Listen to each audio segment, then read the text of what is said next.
नमः समय साराय स्वानुभूत्या चकास्ते चित्स्वभावाय भावाय सर्वभावान्तरक्षिदे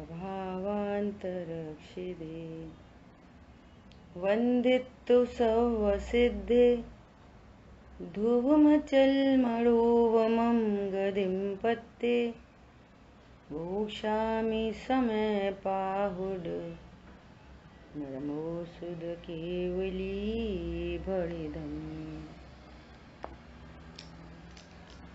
समय साजी ग्रंथाधिराज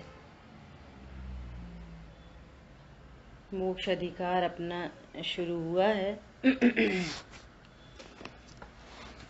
और इस मोक्ष अधिकार के अंतर्गत अब अपनी आगामी गाथा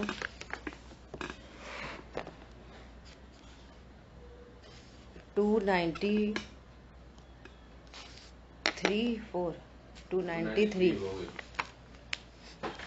नहीं 292 हुई, 293 का अपन को आज स्वाध्याय करना है।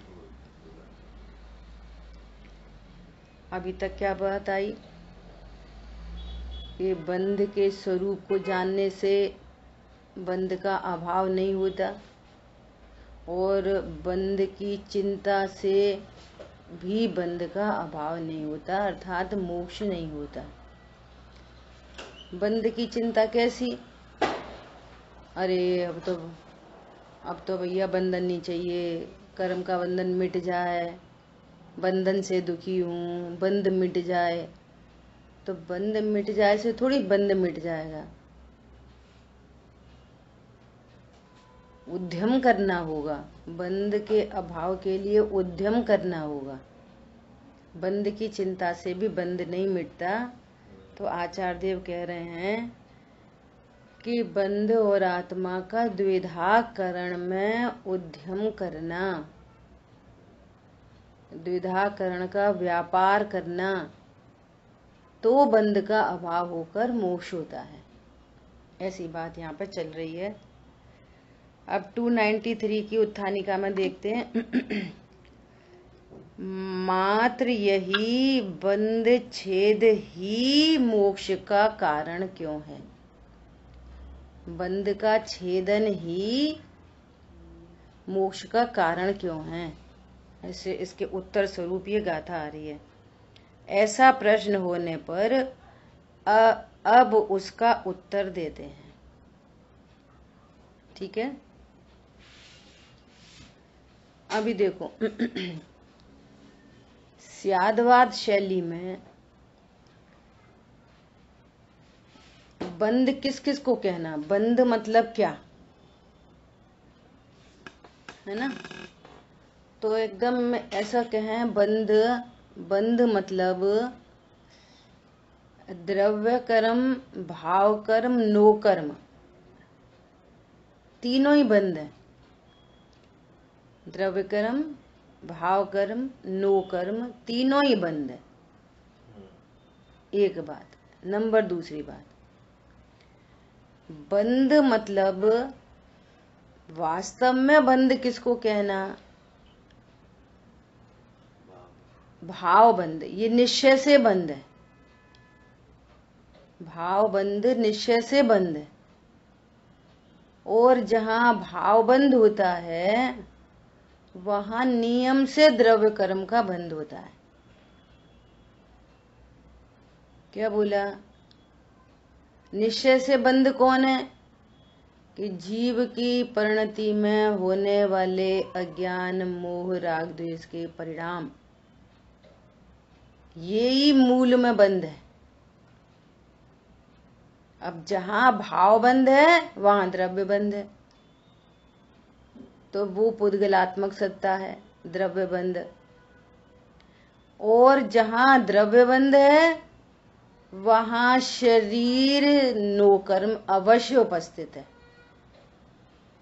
शरीर को भी बंध कहा। सर्वज्ञ भगवान को अष्ट कर्मों का आत्यांतिक क्षय हुआ। तो मूल में सर्व विकार मिटा, पूरा भाव कर्म मिट गया, संपूर्ण भाव कर्म मिटा सिद्ध भगवान को। क्या? संपूर्ण भाव कर्म का अभाव हुआ। और जहाँ संपूर्ण भाव कर्म का अभाव हुआ तो वहां पर संपूर्ण कर्म का अभाव हो गया, और जहाँ कर्म का भी अभाव हुआ वहां शरीर का भी अभाव हो गया। क्या कहा? अब सिद्ध भगवान को कोई शरीर है? नो कर्म? नहीं। द्रव्य कर्म है? नहीं। इन दोनों का अभाव कैसे हुआ? संपूर्ण भाव कर्म का अभाव। पॉइंट पकड़ में आया? देखो, ये जो तत्वार सूत्र जी ग्रंथ में जो 7 तत्वों की चर्चा जो प्रसिद्ध है मोक्षा प्रकाशक जी में, छैडाला जी में, तो कैसे आएगा? जीव अजीव आशय बंध संवर निर्जरा मोक्ष। यहाँ पर क्रम कैसा है? यहाँ पर सबसे पहले जीव अजीव, तो जीव अजीव में से, जीव अजीव अधिकार में से, जीव अजीव के बीच में जो एकत्व बुद्धि है, ममत्व बुद्धि है, उसको छुड़ाया, वेद ज्ञान कराया जीव अजीव का। कर्ता कर्म अधिकार में उन्हीं जीव अजीव के बीच में जो कर्ता और भोक्तापना है, कर्तृत्व भोक्तृत्व बुद्धि, उसको छुड़ाया। क्या बोला?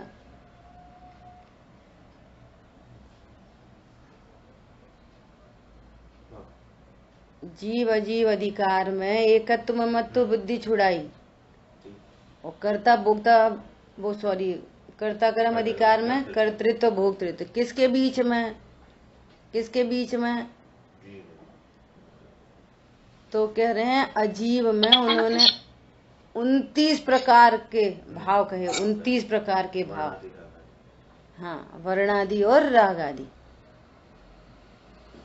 ठीक है। इसके बाद कौन सा अधिकार आया? कर्ता कर्म के बाद कौन सा अधिकार आया? बोलो। कर्ता कर्म अधिकार के बाद कौन सा अधिकार आया? पहले पुण्य पाप अधिकार आया। सो पुण्य पाप को क्या कहा? आश्रव का ही भेद है ये। पुण्य पाप दोनों आश्रव हैं, और आश्रव के अभाव से क्या प्रकट होता है? संवर निर्जरा। पुण्य पाप का स्वरूप बताया, पुण्य पाप दोनों आश्रव हैं, ये आश्रव अधिकार में बात आई। और फिर आश्रव अधिकार के बाद क्या बात है? संवर निर्जरा। तो आश्रव के अभाव से क्या हुआ? संवर निर्जरा। और संपूर्ण बंध के अभाव से क्या होता है? मोक्ष। ऐसा क्रम है यहाँ पे, बंध मोक्ष, जीव अजीव, पुण्य पाप, आश्रव, संवर निर्जरा, बंध मोक्ष, ऐसा। ठीक है। तो संपूर्ण भाव कर्म का अभाव होने पर क्या प्रकट हुआ? मोक्ष। भाव कर्म का अभाव हुआ तो सर्व द्रव्य कर्म का अभाव हुआ, शरीर का अभाव हुआ, ऐसा। तो सिद्ध भगवान कैसे हैं? कि कर्म और देह से रहित। जो मुक्ति की बात स्टार्टिंग में की थी, अब सिद्ध भगवान कैसे हो गए? देह मुक्त, कर्म मुक्त और देह मुक्त। तो मूल में निश्चय से बंध क्या है? निश्चय से बंध क्या है? भाव बंध। और द्रव्य कर्म और नो कर्म, चूंकि इनका लक्ष्य करते हुए जीव भेद विज्ञान से रहित होने से भाव कर्म उत्पन्न होता है, तो इनको भी दोनों को क्या कहते हैं? बंध। लेकिन अपेक्षा समझनी चाहिए, हमको शरीर नहीं मिटाना, शरीर भी तो बंध है, शरीर नहीं मिटाना। द्रव्य कर्म भी तो बंध है, सारी दुनिया तो द्रव्य कर्म को ही बंध समझती, वो भी तो बंध है। तो द्रव्य कर्म नहीं मिटाना, क्या करना है? भाव बंध का अभाव होना है। भाव बंध का अभाव हो तो द्रव्य बंध मिटे, द्रव्य बंध मिटे तो फिर शरीर की श्रृंखला मिटे। फिर लास्ट में संपूर्ण भाव कर्म का अभाव होने पर संपूर्ण द्रव्य कर्म का अभाव होता है, और संपूर्ण द्रव्य कर्म का अभाव होने पर अब देह का संयोग अनंत काल के लिए, देह का संयोग छूट जाता है अनंत काल के लिए। आ रही बात समझ में? तो अब ये कह रहे हैं कि वो जो भाव कर्म बंध है, उस बंध का अभाव कैसे हो? तो कह रहे हैं आत्मा और बंध में द्विधाकरण करने से। क्या? आत्मा और बंध। देखो गजब की बात कैसी है। स्टार्ट। आप मुझे द्विधाकरण का नहीं हुआ। द्विधाकरण मतलब क्या? हाँ, द्विधाकरण मतलब सरल तरीके से बोलो, भेद विज्ञान। अभी जो गाथा आ रही है ना 294, इसमें पूरी आचार्य विधि बताएंगे। 294 गाथा में पूरी विधि आएगी। देखो थानिका में ही लिखा है, आत्मा और बंध किस साधन से द्विधा अलग अलग किए जाते हैं, कौन सा साधन है हमारे पास, ऐसा प्रश्न होने पर उत्तर देते हैं। अभी उत्थानिका क्या चल रही है? बंध का छेद ही मोक्ष का कारण क्यों है, इसके उत्तर स्वरूप बात चल रही है। छेद कैसे करेंगे, इसकी बात आगे गाथा में आएगी। ठीक है, यहां पर भी आ रही है बात। देखो क्या कह रहे हैं।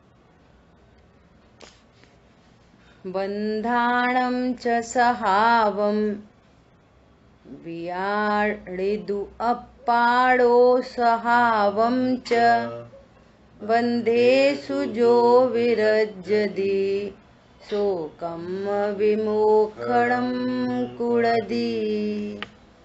रे जान कर बंधन स्वभाव जान जो आत्म का, जो बंध में ही विरक्त होवे कर्म मोक्ष करे यहाँ। कितनी सुंदर गाथा है।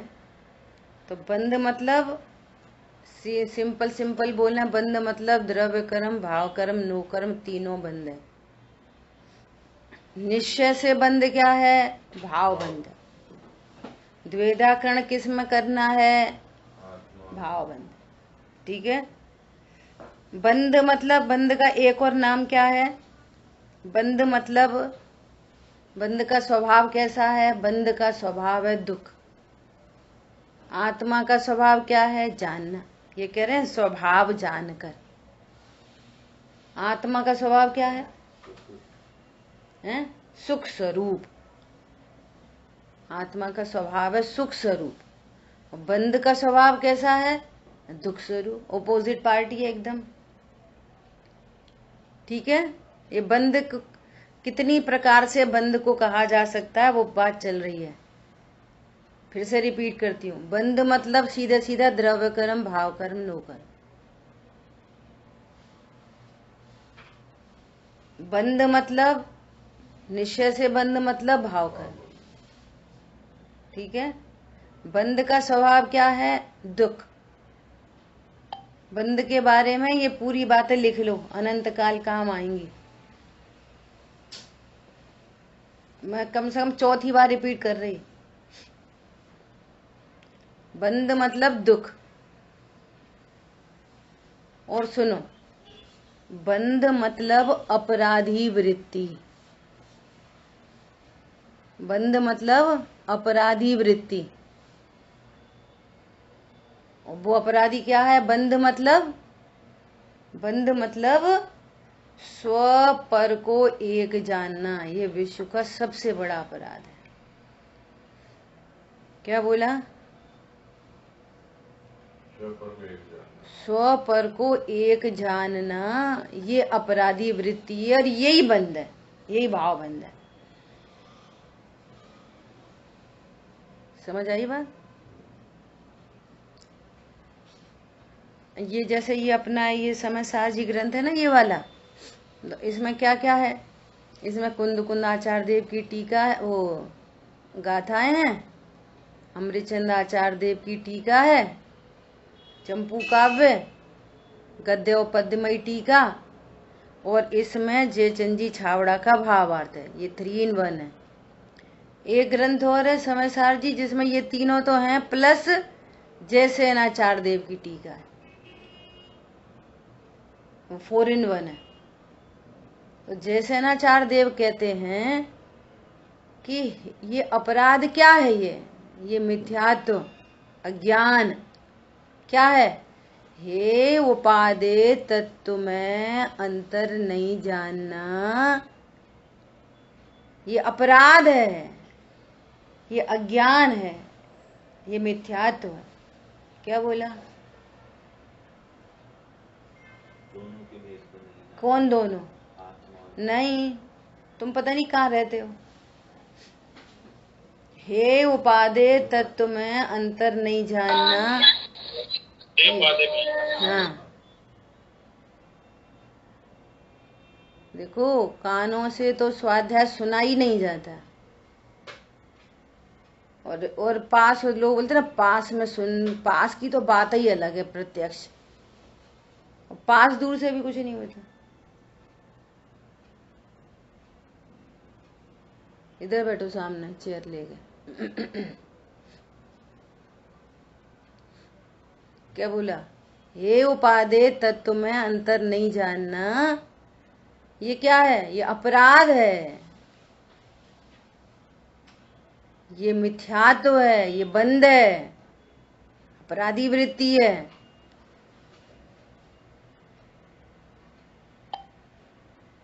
देखो ये जो मिथ्यात्व है ना, सुनना बहुत इंपॉर्टेंट बात बोल रहे हैं, बहुत ही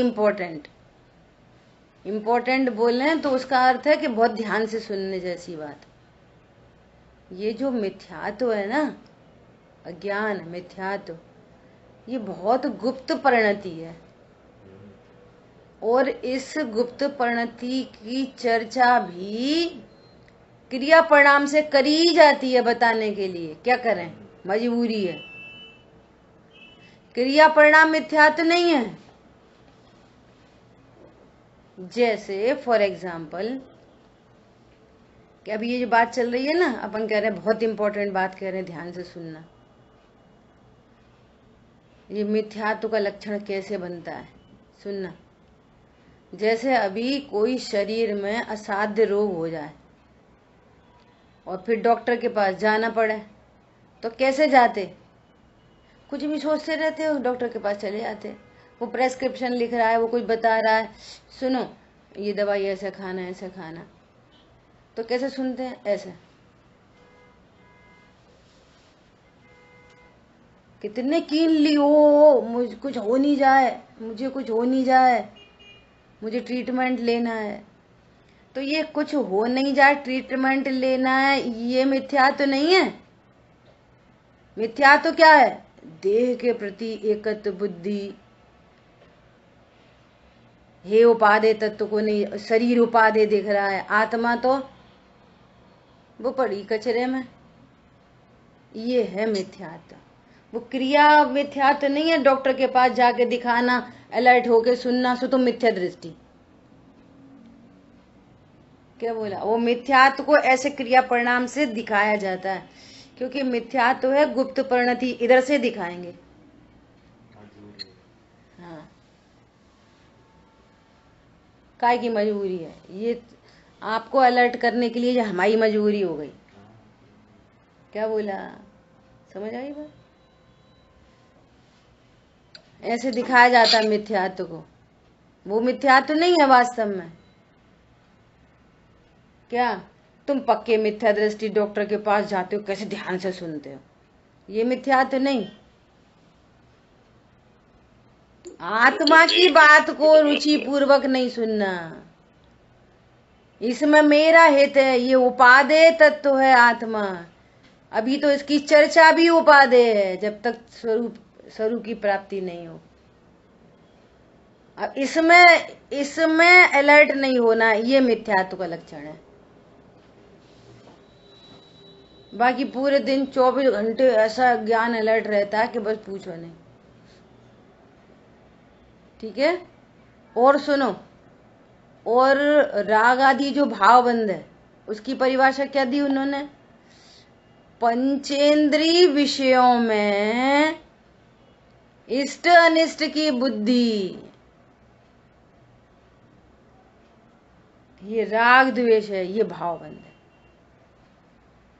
पंचेंद्रीय विषयों में किसकी बुद्धि? इष्ट अनिष्ट की बुद्धि।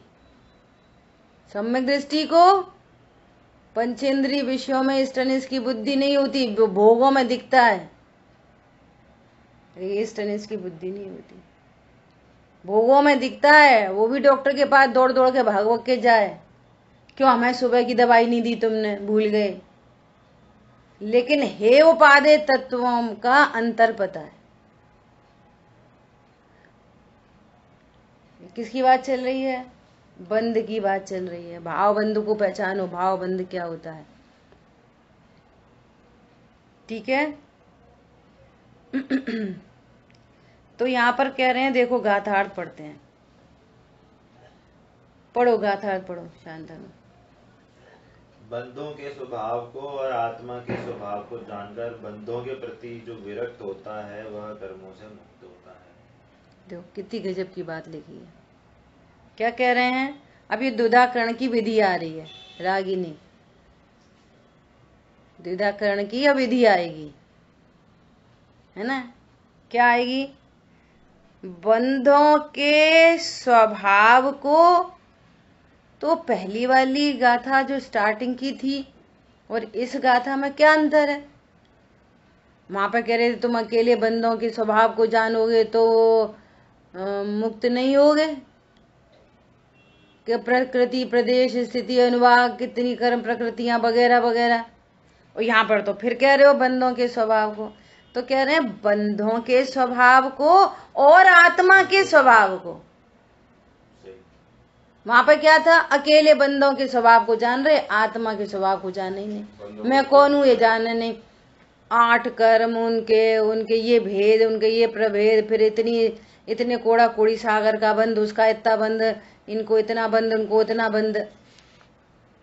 तो कह रहा तू तो अकेले अकेले बंद बंद के स्वरूप को जान रहा बस।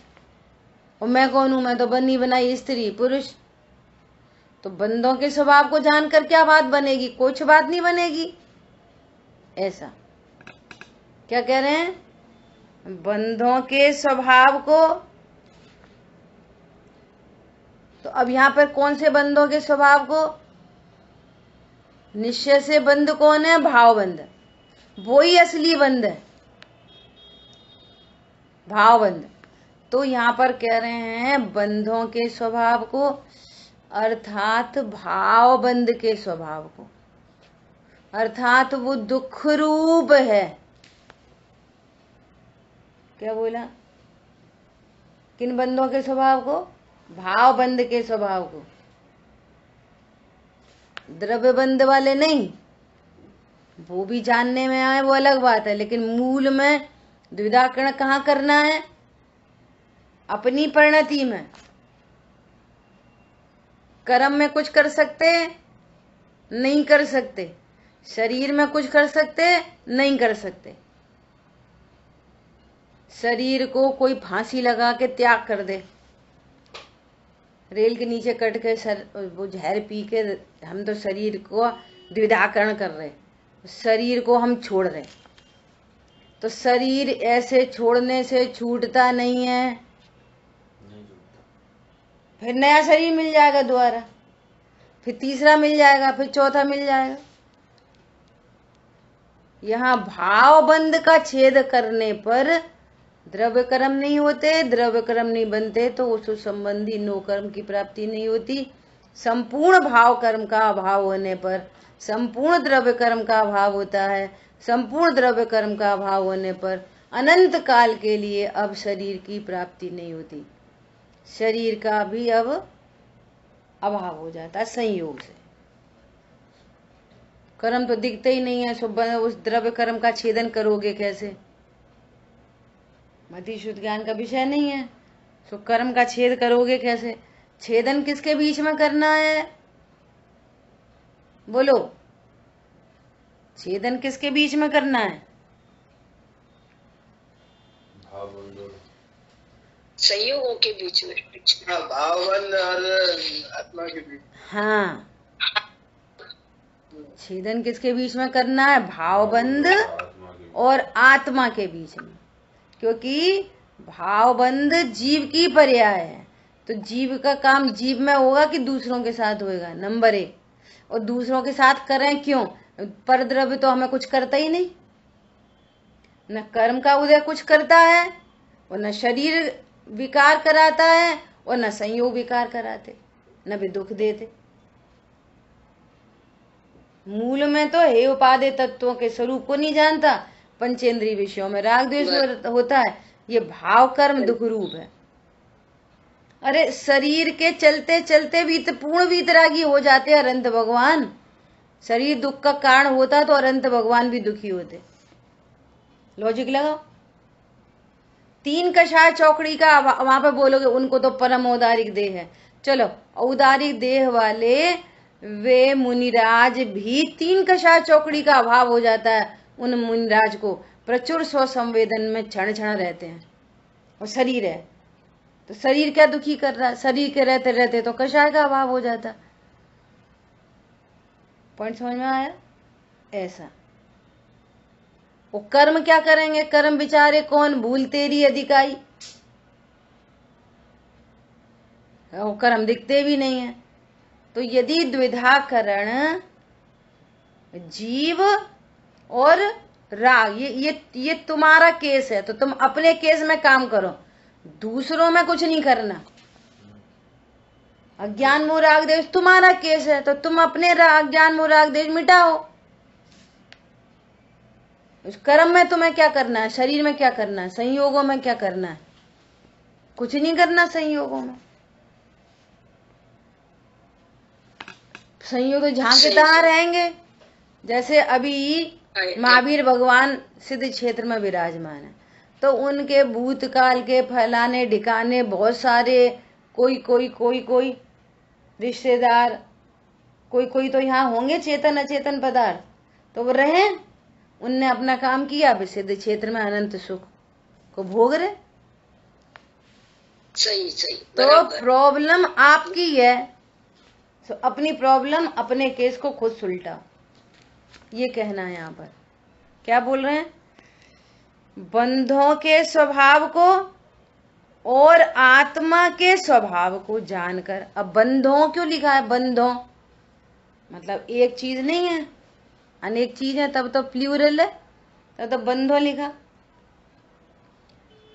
तो बंधों मतलब अब सब लगा लो। बंधों मतलब द्रव्य कर्म, भाव कर्म, नो कर्म, सब लगा लो। अपेक्षा है बंधों के स्वभाव को, अर्थात देह के संयोगों के स्वरूप को जानो भैया। ये तो पर हैं, चेतन अचेतन है, ये तो प्रगति जुदे धनधामा है, ये मेरे सुख दुख का हेतु नहीं है, ऐसा स्वभाव जानो। ये पर द्रव्य है। शरीर का स्वभाव जानो, इसका तो कार्य मिलना बिछड़ना है, ये तो स्पर्श रसगंध वर्ण मेड है, इससे तो मेरी कोई सिमिट्री नहीं है कहीं से कहीं तक। तो इनके शरीर के स्वभाव को जानो, कर्म के स्वभाव को जानो। अरे ये तो पुद्गल की सत्ता है, ये तो मेरे द्रव्य गुण पर्याय तीनों से बाहर है। कल बात हुई थी, ये कर्म का बंधन कहाँ पे है? द्रव्य में, गुण में कि पर्याय में? और ये द्रव्य बंध भी तीनों से ही बाहर है। अब बात आती है राग की, है ना? तो ये जो अज्ञान मोह राग द्वेष के जो परिणाम है, ओहो, ये भी मेरे स्वभाव में, और स्वभाव में 2 चीजें ले लेना, एक तो पर्याय और एक तो द्रव्य। जो मेरा जानन स्वभाव है ना, जानन स्वभाव के अंदर भी ये अज्ञान मोह राग द्वेष प्रवेश नहीं करते। और जब जानन स्वभाव में प्रवेश नहीं करते तो त्रिकाली ध्रुव में क्या करते? ये राग द्वेष। बोलो, जानन स्वभाव में कुछ नहीं करते। पंडित साहब ने लिखा है, दुख का ज्ञाता भले कहो। एक दुख, एक है बाहर और एक है ज्ञान में झलक रहा। सो वो ज्ञान में झलकने वाला दुख ज्ञान मेड है, एक बाहर है दुख और एक अंदर है। ये गलती क्या करता है, आगे आ रही है बहुत गजब की लाइन कि इनकी अत्यंत निकटता होने से वो मानो एक ही है, एक जैसे लगते हैं। सो इसके बीच में प्रज्ञा छेनी डालनी है। क्या बोला, स्वरूप कैसा है सारे जीवों का, एक इंद्रिय, दो इंद्रिय, अज्ञानी, सम्यक दृष्टि, वीतरागी, अल्प वीतरागी, पूर्ण, सबका स्वरूप ऐसा ही है कि जो कुछ भी ज्ञान में झलकता है वो ज्ञान मेड है। और ये पर भाव भी ज्ञान में प्रवेश नहीं करते। लेकिन अज्ञानता में ऐसा लगता है ये मानो दोनों एक ही हैं। सो इसके बीच में द्विधाकरण करना है। सावधानतया प्रज्ञा छेड़नी पटकने पर, ऐसी आगे गाथा में शब्द है टीका में। क्या कहा, तो अब बंध का स्वरूप कैसा है, ये तीनों तो पुद्गलात्मक है, संयोग, शरीर और कर्म। क्या करें, बंधों के स्वरूप को जानने पर, जानो स्वरूप सबका। संयोग क्या है, प्रगट जुदे धंधामा, ये क्या दुखी करते। शरीर पुद्गलात्मक, कर्म पुद्गलात्मक, ये इनका स्वभाव है। और राग आदि भाव इनका क्या स्वभाव है, राग अकेला राग नहीं, अज्ञान मोह राग द्वेष, इनका स्वभाव कैसा है बोलो। तो कह रहे हैं कि वो अज्ञान ही ज्ञान से शून्य है, वो मोह मेरा कुछ नहीं लगता। राग आदि कैसे हैं, शुभ अशुभ वृत्ति, एकांत दुख, अत्यंत मलिन संयोगी हैं। और क्या कह रहे हैं, इनमें जड़ता है, ये दुख रूप हैं और मैं सुख स्वरूप हूं। दोनों के बीच में भेद है, इसका नेचर अलग है और त्रिकाली ध्रुव भगवान आत्मा का नेचर अलग है। तो दोनों के स्वभाव को जानो। क्या बोला,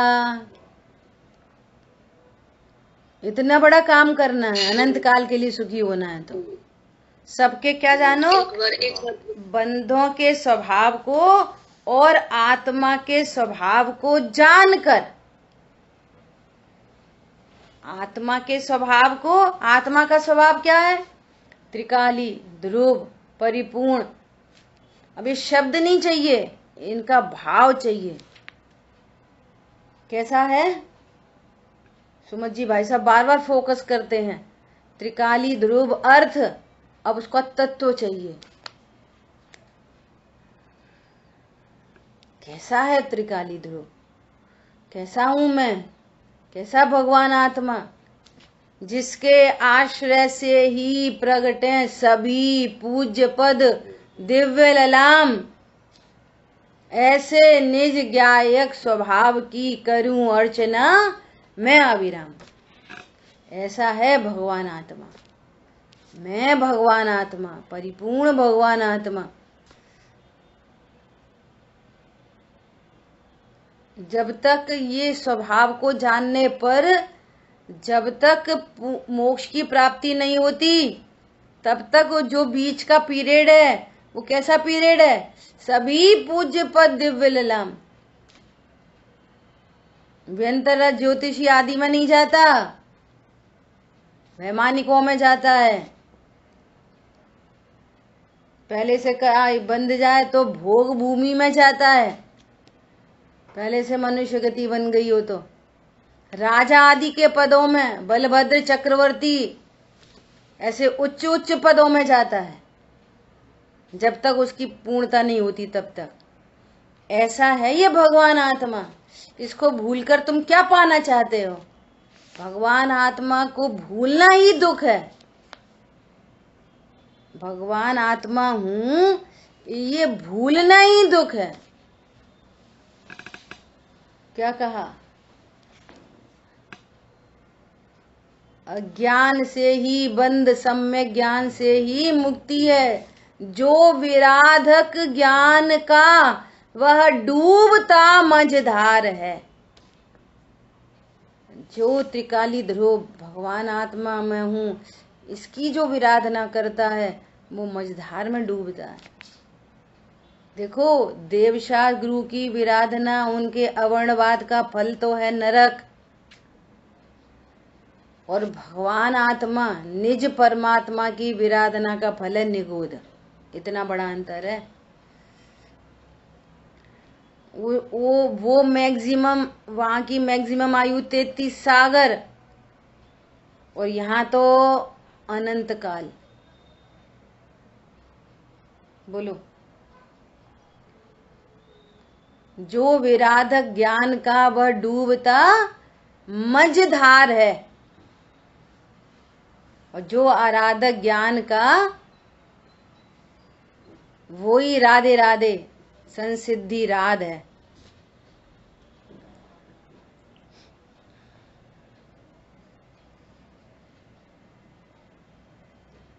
पॉइंट समझ में आया? तो क्या बोल रहे हैं? बंधों के और आत्मा के स्वभाव को जानकर जो बंधों के प्रति जो विरक्त होता है। अब ये इंपॉर्टेंट बात है। क्या इंपॉर्टेंट बात है?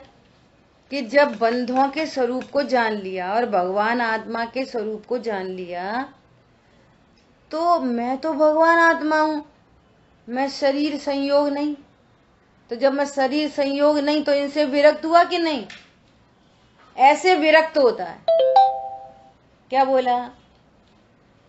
जब शरीर पर है ये जान लिया, कर्म पर द्रव्य है, ये सुख दुख के हेतु नहीं है, तो वो ज्ञान इनसे विरक्त होता है। विरक्त मतलब यह मैं नहीं। अभी तो पहले विरक्ति मतलब यह मैं नहीं। विरक्त मतलब स्व पर का भेद ज्ञान होना विरक्ति। यह विरक्ति का भाव यहाँ पे विरक्त होता है। स्वरूप जानकर विरक्त होता है।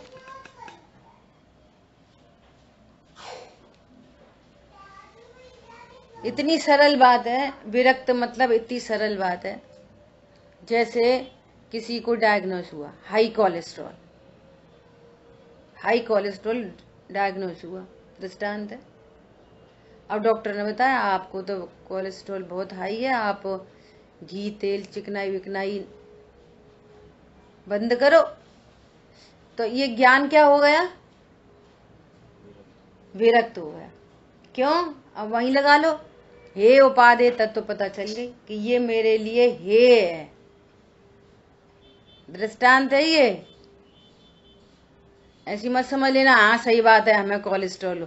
दृष्टांत दो और बस सही बात है। कोलेस्ट्रॉल तुम्हें नहीं होता। कोलेस्ट्रॉल क्या बोला? ये पक्का मत कर लेना मिथ्यात्व को। ज्ञान स्वभाव की बात चले ना तो ज्ञान पे टिके रहना, दृष्टांत को दृष्टांत समझना। तो क्या हो गया?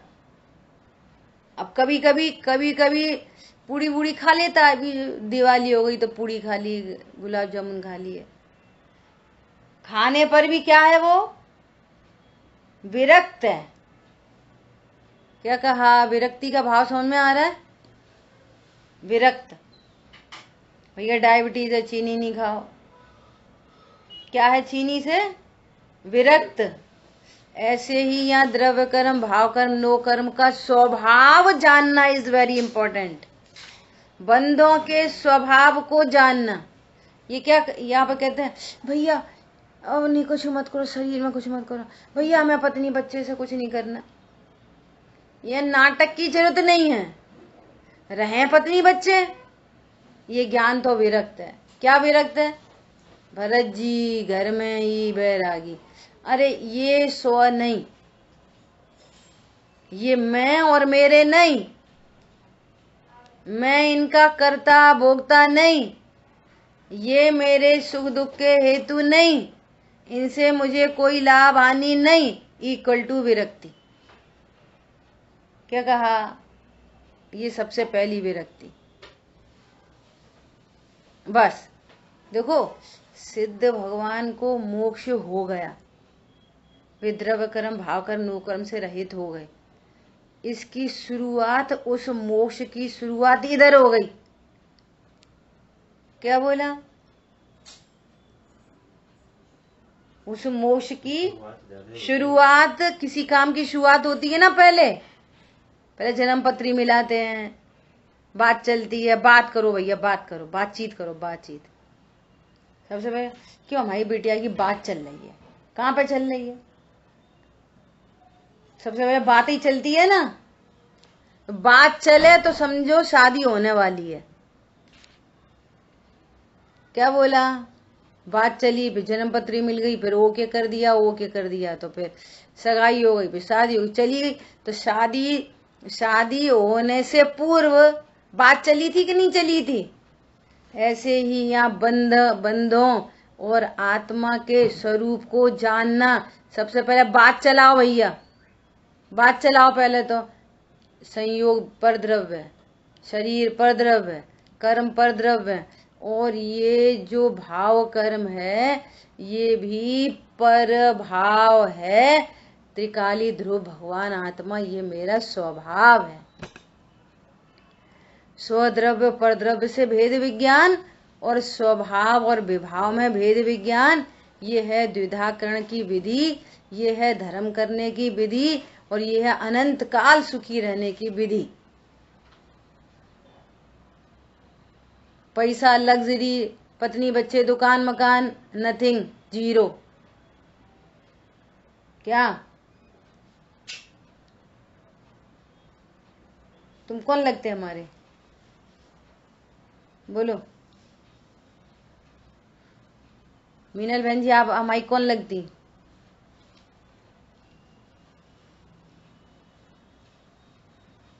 बोलो। कोई नहीं, आप कोई हम नहीं। जीव है, आप जीव है। बोलो, पहले क्या हुआ? पहले तो अपन बहन बहन है, फिर जब थोड़ा बहुत स्वाध्याय से परिचय हुआ तो अब एक नया रिश्ता बन गया, अपन साधर्मी है, मतलब कहीं ना कहीं जोड़ लो। नहीं भैया, कोई नहीं है।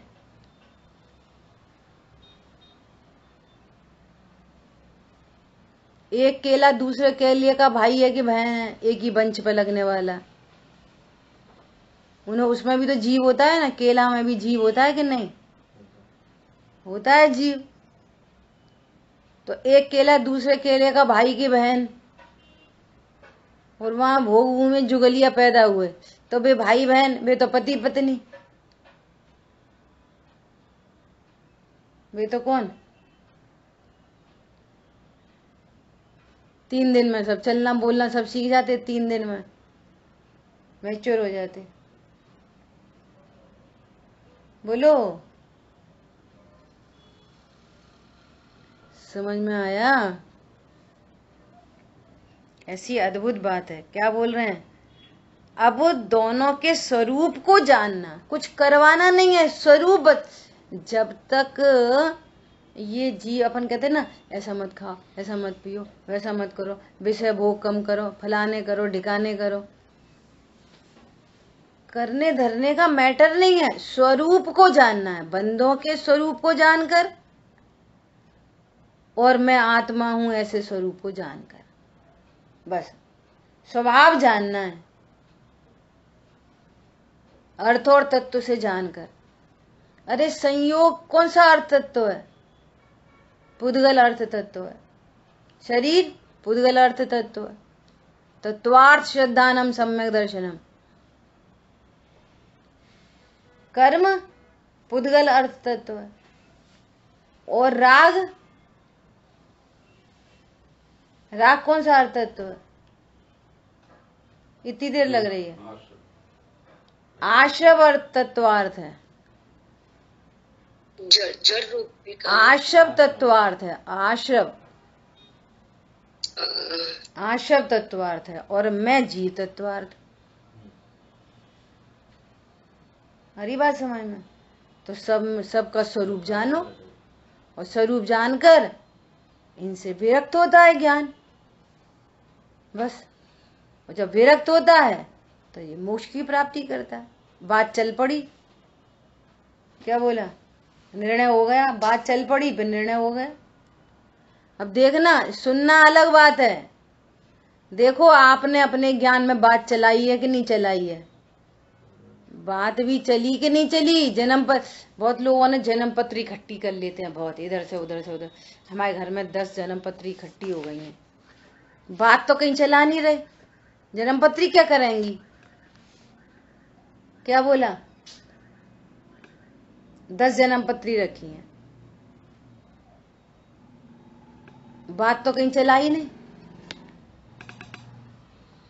सो या बात चलाओ भैया, बंधों के स्वरूप को जानकर और आत्मा के स्वरूप को जानकर।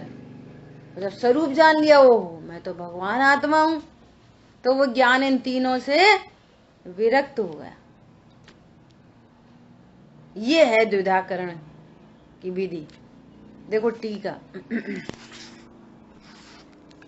टीका में क्या कह रहे हैं, जो निर्विकार चैतन्य चमत्कार मात्र।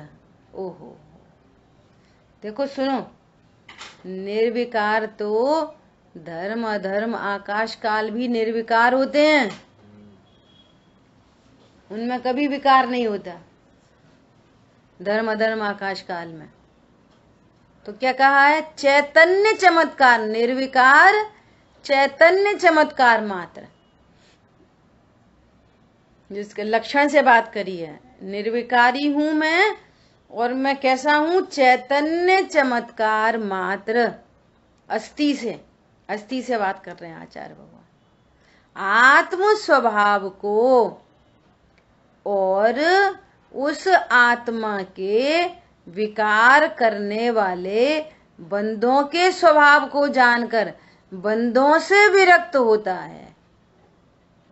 संयोग शरीर कर्म कषाय सबके स्वभाव को जानकर, और मैं तो निर्विकार चैतन्य चमत्कार हूं, मैं तो इनसे क्या होता है, विरक्त होता है, वही समस्त कर्मों से मुक्त होता है। ये है कर्मों से मुक्त होने की। अष्ट कर्म धैनाय की ये विधि है। अष्ट कर्म धैनाय धूपम निर्पामीति स्वाहा। धूप क्या है, धूप, ये धूप अनल में खेने से कर्मों को नहीं जलाएगी, निज में निज की शक्ति ज्वाला जो राग द्वेष नशाएगी। निज में निज की शक्ति ज्वाला, दो निज हो गए, तो एक निज तो ज्ञान और दूसरा निज त्रिकाली ध्रुव चैतन्य चमत्कार मात्र। वो ज्ञान अपने को निर्विकार चैतन्य चमत्कार मात्र जानता है, और बंधों के स्वरूप को जानकर दोनों में भेद जानता है। तो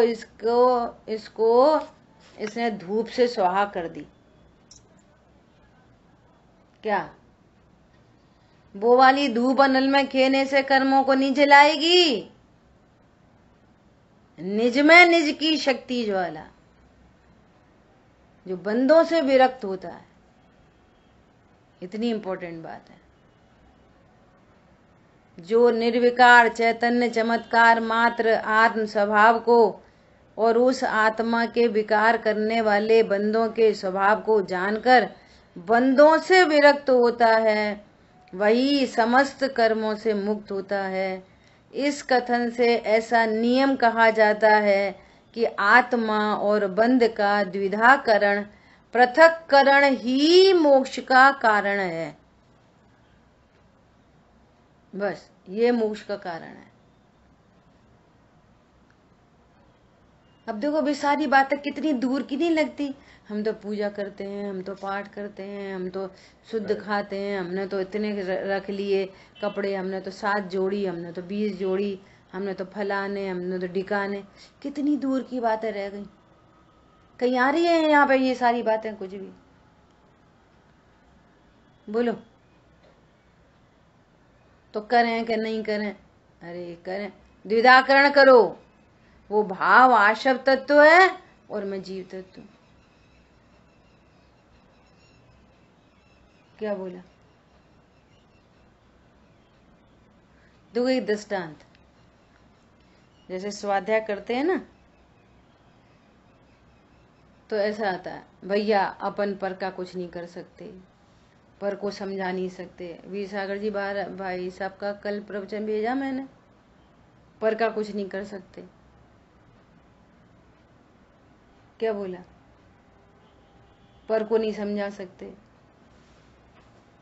पर का कुछ नहीं कर सकते। तो ये किधर कौन सी लाइन में चला जाता है? सही बात है, सुनना बहुत गंभीर बात है, सही बात है। अपन को पर से क्या लेना देना? अब अपन तो भैया कोई से कुछ नहीं बोलेंगे। सुनना जरा।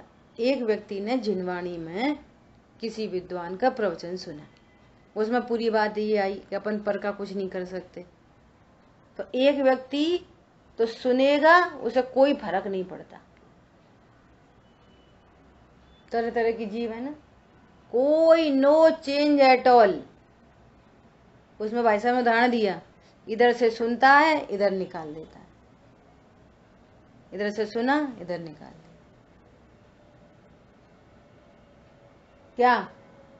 क्या बोला? सुनता है निकाल देता है। कोई फर्क, नो चेंज। अच्छा, दूसरे की कोई थोड़ा सा होए ना तो कषाय बहुत जल्दी मंद हो जाती है। सही बात है, अपन तो भैया अपना देखो, कोई का कुछ मत करो, तो इस डायरेक्शन में चला जाता है, किसी का कुछ मत करो। तो ये क्या हो गया? कषाय की मंदता हो गई। अब उसने बना टारगेट बना लिया, अपन को तो कोई से कुछ नहीं करना, अपन को तो भैया कौन किसे समझाए। मारीची को नहीं समझा सके, वे कृष्ण जी के उदाहरण दिया, वे दुर्योधन और उनको नहीं समझा सके, कौन किन्हें समझा लेगा। सही बात है, अपन तो अपना मौन रहो, कोई से कुछ मत बोलो, अपना खा। भैया द्विधाकरण का व्यापार तो किया ही नहीं। क्या बोला? वे पत्नी बच्चे दुकान मकान अपने ही भाषित होते रहे, और उसने नई रास्ता निकाल ली, कोई से कुछ मत बोलो। तो ये सुनकर फिर भी करते रहो, ये तीव्र कषाय।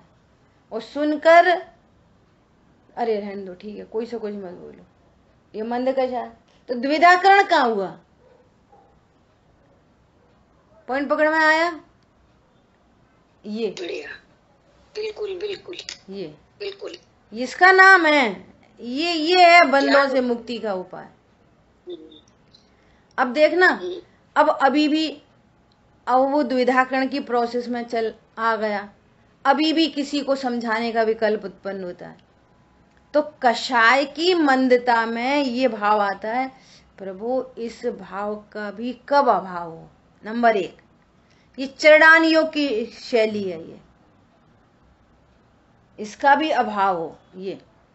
और द्रव्यान योग क्या है कि होता हुआ भाव है और ये द्विधाकरण करता है, वो उसके साथ में ये होता हुआ भाव है और मैं तो आत्मा।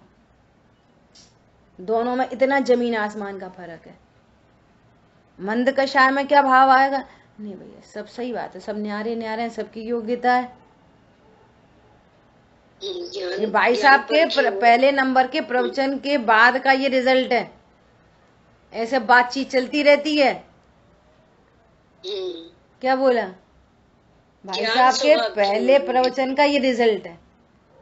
क्या आपने प्रवचन सुना? सही बात है।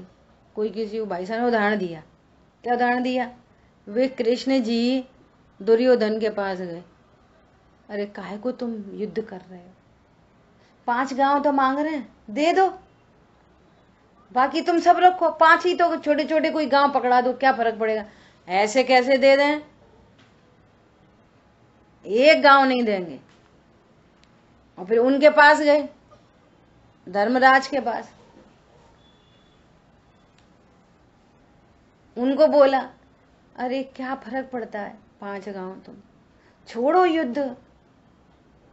तो वो कह रहे हमने क्या चूड़ियां पहन रखी हैं, तो बोलो कृष्ण जैसा व्यक्ति इधर गए तो ना इधर कोई समझ रहा, इधर गए तो ना कोई समझ, कौन के ना समझा दे।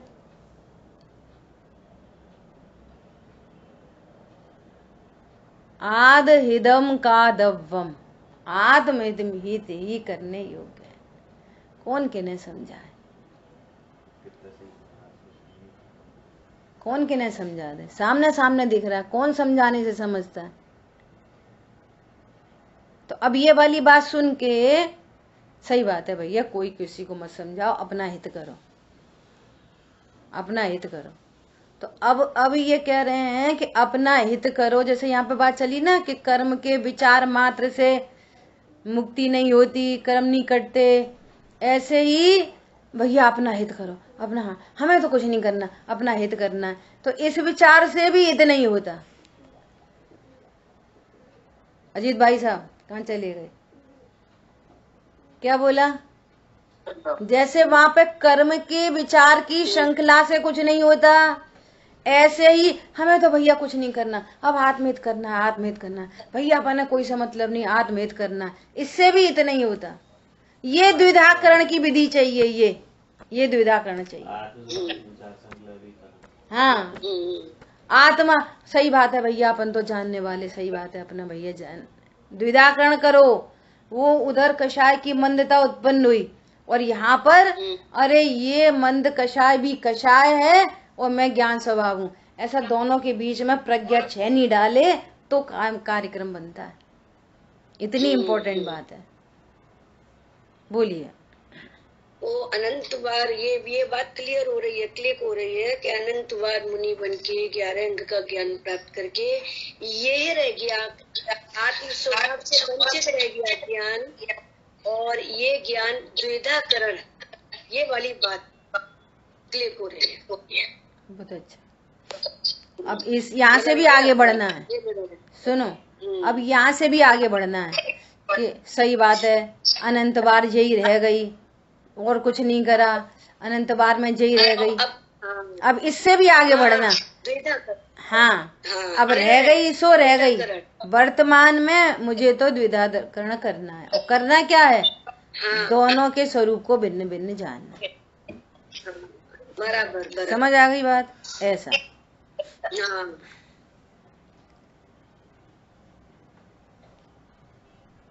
देखो क्या बोल रहे हैं अभी, चला गया।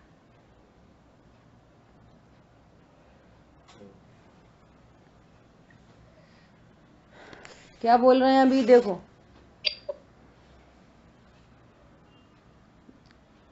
इस कथन से ऐसा नियम किया जाता है कि आत्मा और बंध का द्विधाकरण, पृथक्करण ही मोक्ष का कारण है। अब देखना आगे क्या लिखा है, अर्थात आत्मा और बंध को भिन्न भिन्न करना ही। अब भिन्न भिन्न करना मतलब कैसे करना, भिन्न भिन्न जानना। करना के स्थान पर क्या समझना है, जानना, करना नहीं। कैसे करोगे, जानना ही मोक्ष का कारण है, ऐसा निर्णीत किया जाता है। हैंस प्रूव्ड, आचार्य देव ने हमारे सामने प्रूव कर दिया, अब हमें प्रूव करना अपनी परिणति में। अपन ने स्टार्टिंग की ना कि वे जो 29 प्रकार के बोल है ना, 29 प्रकार के बोल, उनको दो में गर्भित करो, तो वर्णादि और रागादि। जीव अजीव अधिकार में 29 प्रकार के बोल को किन दो में समराइज कर सकते, सीधा सीधा वर्णादि और रागादि। वर्णादि किसको कहना, संयोग शरीर वर्णादि, और तीव्र कषाय मंद कषाय अज्ञान मोह ये रागादि। स्वरूप कैसा है, पुरुषार्थ सिद्धि उपाय की 14 नंबर की गाथा, श्लोक, गाथा नहीं श्लोक, क्या है श्लोक, कि ये जीव वर्णादि और रागादि से असंयुक्त होने पर भी ऑलरेडी असंयुक्त है। संयुक्त जैसा प्रतिभास संसार का बीज है। संयुक्त जैसा प्रतिभास अज्ञान मोह राग द्वेष, फिर इसके फल में कर्म और फिर शरीर। ये श्रृंखला चली आ रही है। और आज द्विधाकरण कर दिया। क्या? ये वर्णादि और रागादि असंयुक्त हैं और हमने असंयुक्त जान लिया, बस ये द्विधाकरण हो गया। अब यहां से बात चल पड़ी, अब ये नियम से मोक्ष को प्राप्त करेगा। क्या बोला? बात चल पड़ी तो सगाई भी होगी, सगाई भी होगी तो शादी भी हो जाएगी। वो मुक्ति वधू का रमण करेगा। मुक्ति वधू वरमाला लेके खड़ी ही है, तैयार है, रेडी। तुम तो बात तो चलाओ, मैं मुक्त स्वरूप हूं, ऐसी बात तो चलाओ। हरी बात ख्याल में, ये निर्णीत किया जाता है। अब बात आएगी कि ये जो द्विधाकरण है वो किस साधन से, हमारे पास साधन क्या है, छेनी हथौड़ा क्या है? तो कह रहे हैं वो ज्ञान साधन है। साधन कौन है? ज्ञान। तो क्या करेगा? दोनों को न्यारा न्यारा जानेगा, ये करेगा तो द्विधाकरण हो जाएगा, मोक्ष की प्राप्ति होगी अल्पकाल में। ठीक है, शेष चर्चा अपन आगे करेंगे। जिन वाणी के ज्ञान से सूझे लोकालोक, सो वाणी मस्तक नमो सदा देत हूँ दो। बोलिए द्वाशांग मई जिनवाणी माता की जय। जय जिनेन्द्र सभी को। जय जिनेन्द्र।